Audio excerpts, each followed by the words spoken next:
Ever wish you could create animation in Minecraft? Maybe even copy and paste a build into another location? Well, today I'm going to be showing you how to do that. With structure blocks. They can't be found in the regular creative menu. However, they can be spawned into our world using the command function in the chat menu. As you can see, I made this cool little stop motion video here recording a sequence of frames and linking them together with repeaters. I even made a cool little flying witch over here for the holidays. Let's see, we turn this on, and it flies through the air, frame by frame.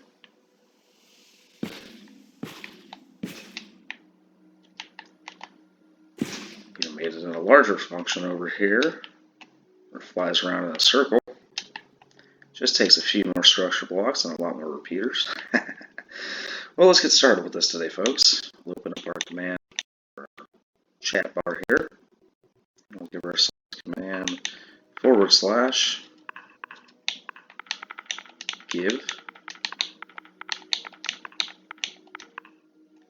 space at, as for yourself, another space, and structure underscore and block. Do apologize about the lag.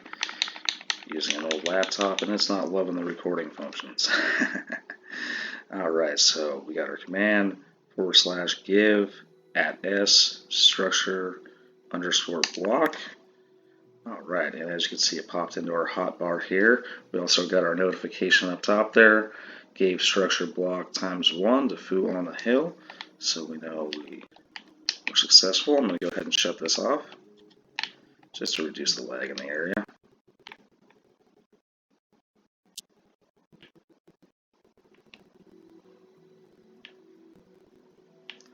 Alright, so I'm going to go set one of these structure blocks down on the ground here and go through the few different modes that it has. Alright, so you can see it defaults to the save mode. You'll also see the size over here, 5 by 5 by 5. That's going to be the default on the bounding box that pops up around here. And I'm going to come in here. As you can see, it also has the default of -1 on the Y. So I'm going to set that into the air real quick so we can get a little better look at that bounding box.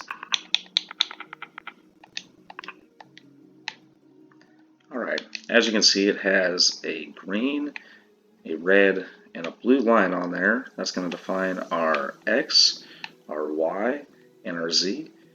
Y is always going to be our up and down.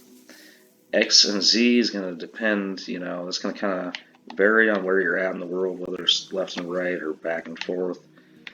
So I'm going to knock this out and show you the corner functions here also. Just so you know, those can be set to up to 64 by 64 by 64 on the size. So you can literally copy and paste anything that's within a 64 block area back into your world. If it's a little bit bigger than that, you need to use a couple of structure blocks, but no big deal. So we'll get started on the cloning process here. I'm going to go down to the bottom right hand corner and I'm going to set this to corner. And we're going to give this a structure name. For this I'm going to go which one.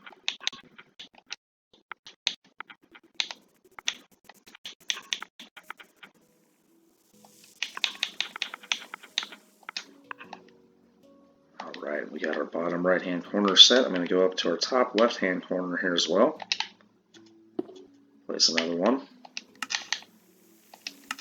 Corner, and we're going to give this the same name, otherwise it won't detect it correctly. So which one?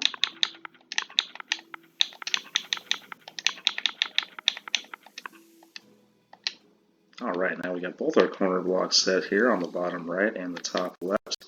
We're going to come down and place another structure block. Save most of what we wanted in for this here. We're going to type in our structure name for this which one.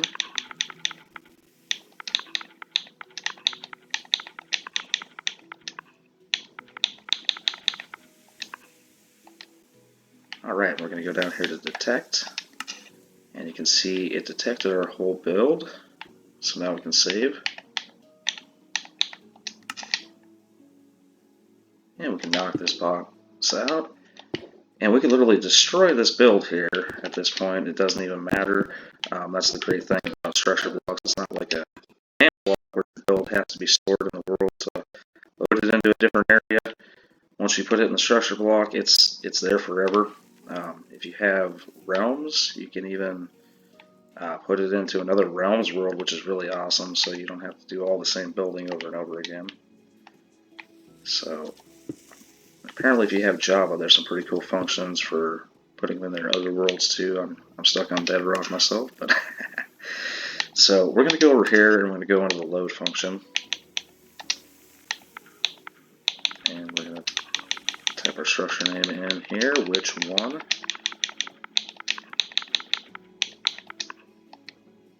Alright, and you'll see this bounding box pop out. And personally, I don't want which in the dirt, so I'm going to go over here and I'm going to adjust the Y offset to 7, put that in the sky a little bit. And well, maybe I want it off to the left or right a little bit, so I'm going to go in here to the X and type in 3 and see where that pops it. Over to the left, well, that looks pretty good to me. But I think I want to move forward a little bit, so go into the Z. I think that should be a negative for this location. Let's find out. Alright, popped it over here. So, well, that's about perfect. Alright, so let's go over here and hit the load button and load this into the world.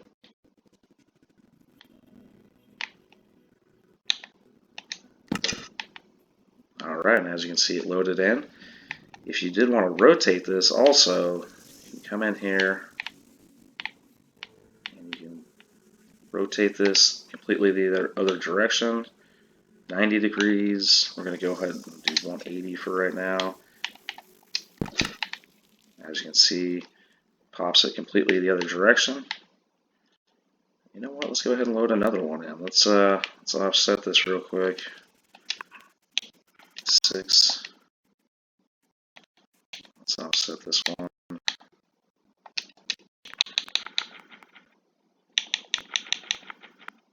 8. Move it to another location. And let's rotate this 90 degrees instead.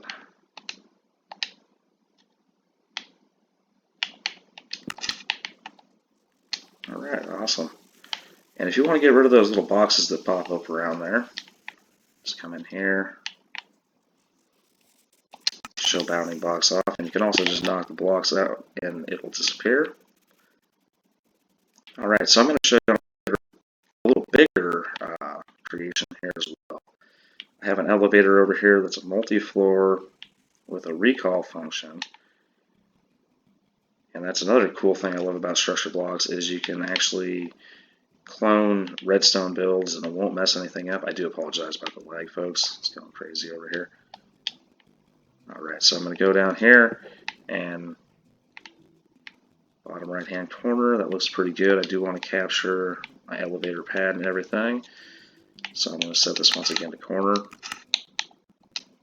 Give this a name. I'll name this one EV1.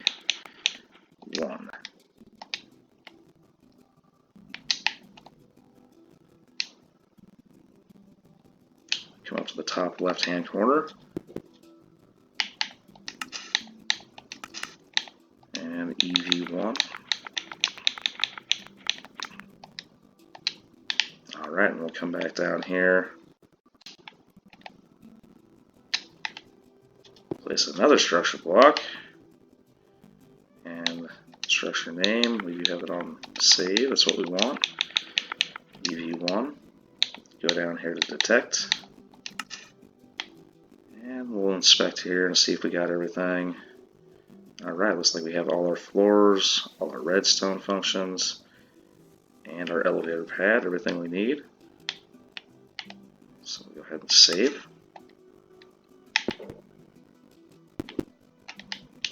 And I'll come over here and I'll load it back into the world. Alright, so load. EV1. And you know what, let's go ahead and put this on level ground. I don't want to take out another level of dirt there. So load. That is the cool thing about structure blocks though, it literally will just replace anything that's in its way, so you don't have to worry about it. And there we have it, folks, another working elevator. Let's test it, see if everything was good. Sometimes I notice you will have to adjust redstone a little bit, maybe a couple ticks on your repeaters, but for the most part everything works just like you had it. On the elevators I do like to clone it with it being at the bottom floor, but it looks like everything worked perfect. Well, I hope you liked this video, folks. Please put in the comments what you're going to use your structure blocks to clone in your world for the first time. I know I've been going crazy. I love these things. If you like this video, please like and subscribe to Road Redstone Gaming. There'll be a lot of cool upcoming content for Halloween. Thank you so much, and you guys have a great day.